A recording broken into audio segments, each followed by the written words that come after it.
নমস্কার বন্ধুরা, মামের রান্নাঘরে আপনাদের সকলকে স্বাগত। আজকে আমি আপনাদের জন্য ক্যাপসিকাম আর আলু দিয়ে একটা খুবই সুস্বাদু রেসিপি নিয়ে এসেছি। তো চলুন রেসিপিটাকে বানানো শুরু করা যাক। সবার প্রথমে আমি ওভেনে একটা কড়াই বসিয়ে নিয়েছি। কড়াইটা গরম হয়ে গেছে, তো এবার আমি এটাতে অ্যাড করে দিচ্ছি 1 বড় চামচ সর্ষের তেল। তেলটাকে এবার কড়াইয়ে ভালো করে স্প্রেড করে নিতে হবে। আর এবার আমি এটাতে অ্যাড করে দিচ্ছি 3টে মিডিয়াম সাইজের আলু। এখানে আমি আলুগুলোকে খোসা ছাড়িয়ে নিয়ে এরকম কিউব করে কাট করে নিয়েছি। এবার আমি এটাতে অ্যাড করে দিচ্ছি 1/2 চা চামচ নুন আর অ্যাড করে দিচ্ছি 1 চা চামচ হলুদ গুঁড়ো। এবার সব কিছু ভালো করে মিক্স করে নিচ্ছি। এখানে আলুগুলোকে 80% কুক করে নিতে হবে। তো এবার আমি এই প্যানটাকে 10 মিনিট কম আঁচে রান্না করে নিতে হবে। তো দেখুন 10 মিনিট হয়ে গেছে। তো এবার আবার আমরা আলুগুলোকে একটু মিক্স করে নিচ্ছি। তো দেখুন এখানে আমাদের আলু ফ্রাই হয়ে গেছে। তো এবার আমরা এটাকে একটা বাটিতে নামিয়ে নিচ্ছি। এবার সেম প্যানে আমরা আবার অ্যাড করে দিচ্ছি 1 চা চামচ সর্ষের তেল। এবার এটাতে অ্যাড করে দিচ্ছি 1/4 টিস্পুন গোটা জিরে, অ্যাড করে দিচ্ছি 1 পিঞ্চ হিং। এবার এটাতে অ্যাড করে দিচ্ছি একটা বড় সাইজের কুচনো পেঁয়াজ।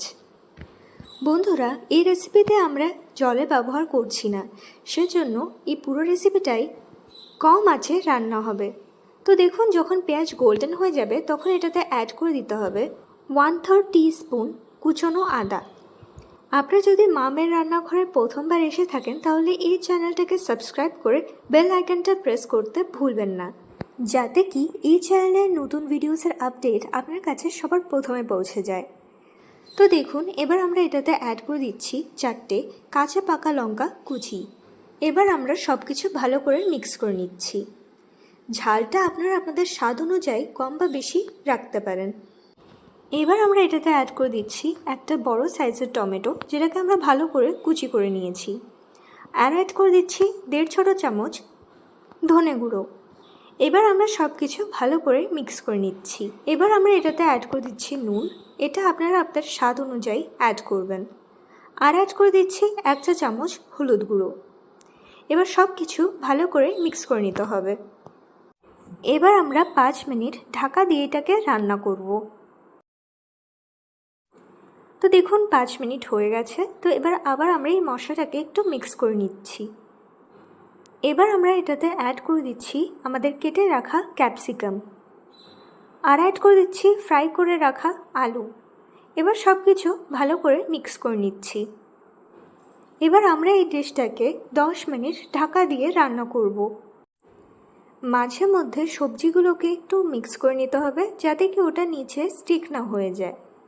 তো দেখুন 10 মিনিট হয়ে গেছে। তো আবার আমরা সবজিগুলোকে একটু মিক্স করে নিচ্ছি। আলু অলমোস্ট সফট হয়ে গেছে। তো এবার আবার আমরা এটাকে 5 মিনিট ঢাকা দিয়ে রান্না করব। বন্ধুরা, এই রেসিপিতে খুবই কম ইনগ্রিডিয়েন্টসের ব্যবহার হয়, কিন্তু এটা খেতে খুবই টেস্টি হয়। তো দেখুন এখানে 5 মিনিট হয়ে গেছে। তো এবার আমরা ঢাকনাটাকে তুলে দিচ্ছি। অ্যান্ড আবারও সব সবজিগুলোকে ভালো করে মিক্স করে নিচ্ছি। এবার আমরা এটাতে অ্যাড করে দিচ্ছি ধনেপাতা কুচি। এটা অপশনাল, আপনারা চাইলে স্কিপও করতে পারেন। এবার আমরা সব কিছু ভালো করে মিক্স করে নিচ্ছি। তো দেখুন এখানে আমাদের আলু ক্যাপসিকামের সবজি একদম রেডি হয়ে গেছে। তো এবার আমরা এটাকে সার্ভ করে দিচ্ছি। আপনারা এই রেসিপিটা পেঁয়াজ ছাড়াও বানাতে পারেন, এটা খেতে খুবই টেস্টি হয়। আর আপনারা যদি চান তাহলে ধনেপাতা অ্যাড করার টাইমে আমচুর পাউডার, চাট মশলা বা লেবুর রসও অ্যাড করতে পারেন। তো এই টেস্টি ডিশটাকে আপনার বাড়িতে অবশ্যই ট্রাই করবেন, আর ট্রাই করে আপনাদের কীরকম লাগলো আমাদেরকে কমেন্টসের থ্রু জানাতে ভুলবেন না। যদি এই রেসিপিটা আপনাদের ভালো লাগে তাহলে রেসিপিটাকে একটা like and friends and family মেম্বার্সদের সঙ্গে অবশ্যই শেয়ার করবেন।